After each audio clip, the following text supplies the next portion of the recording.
இன்று 12,000க்கும் மேற்பட்ட இளைஞர் யுவதிகள் வாழ்வு அளிக்கப்பட்டுக் கொண்டிருக்கிறது.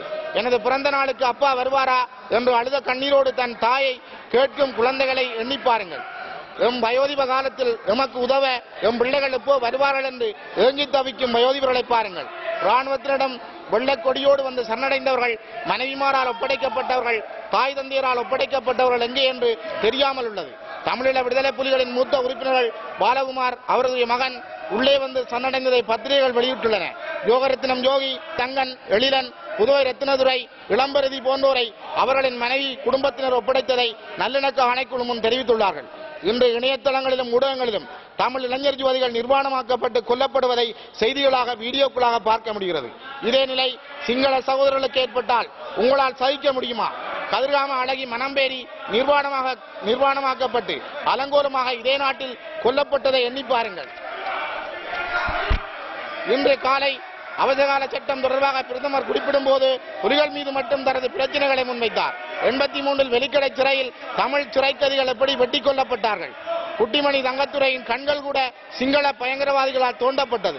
இதே ஆண்டு கொழும்பு மலையக பகுதிகளிலிருந்து தமிழ் மக்களின் சொத்துக்கள் சூறையாடப்பட்டு பலர் வெட்டி சாய்க்கப்பட்ட நிலையில் ஆயிரக்கணக்கானவர்கள் லங்காராணி கப்பல் மூலம் யாழ்ப்பாணம் அனுப்பப்பட்டார்களே. இந்த நாட்டின் பயங்கரவாதத்தை தூண்டியது யார்?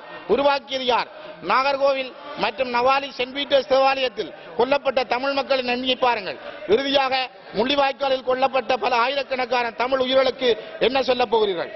செம்மணி படுகொலை வழக்கு, கிருசாந்தியின் கொலை வழக்கு, மாமனிதர் குமார் பொன்னம்பலம் கொலை வழக்கு, மாமனிதர் ரவிராஜ், மாமனிதர் தராகி சிவராம், மாமனிதர் ஜோசப் பர்ராசிங்கம் போன்றோரின் கொலை வழக்குகள் கிடப்பில் போடப்பட்டுள்ளன.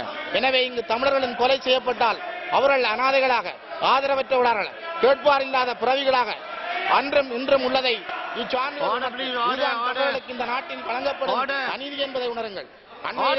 சாந்தபுரம் அதனுடைய பாடசாலை பெயர் மாற்றம் செய்யப்பட்டிருக்கிறது. சாந்தபுரத்தினுடைய பெயர் இரணைமடு என பெயர் மாற்றம் செய்யப்பட்டு அதனுடைய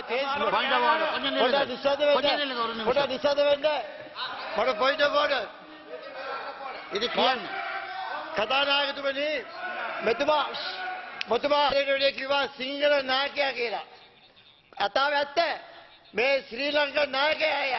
හැබැයි ජාතීන්ගේ නායකයා ඔයාලා පිළිගත නැත්නම් ඊළඟ මූදේ පරිදි කියලා තමුන්ලාදලා ඉල්ලා සිටිනවා. ඉරිෂාකාරයෝ ජනාධිපතිතුමාව ඉන්දියාවේ ගිහිල්ලා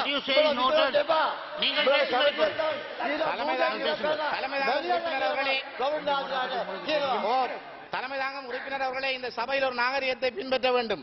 ஒரு எதிரணியிலே இருக்கிறவர்கள் பேசுகிற பொழுது பெரும்பான்மையானவர்கள் அதை கேட்டு அதற்கான விடைகளை அளிக்க நீங்கள் தயாராக வேண்டும். தயவு செய்து ஒரு நாகரிகத்தை நீங்கள் பின்பற்றுவதே இந்த நாட்டுக்கும் இந்த மக்களுக்கும் நாகரிகமானது என்பதை புரிந்து கொள்ளுங்கள்.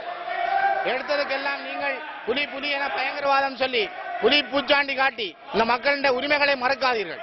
எனக்கு பேச தந்தமைக்காக நன்றி கூறி நிறைவு செய்கிறேன்.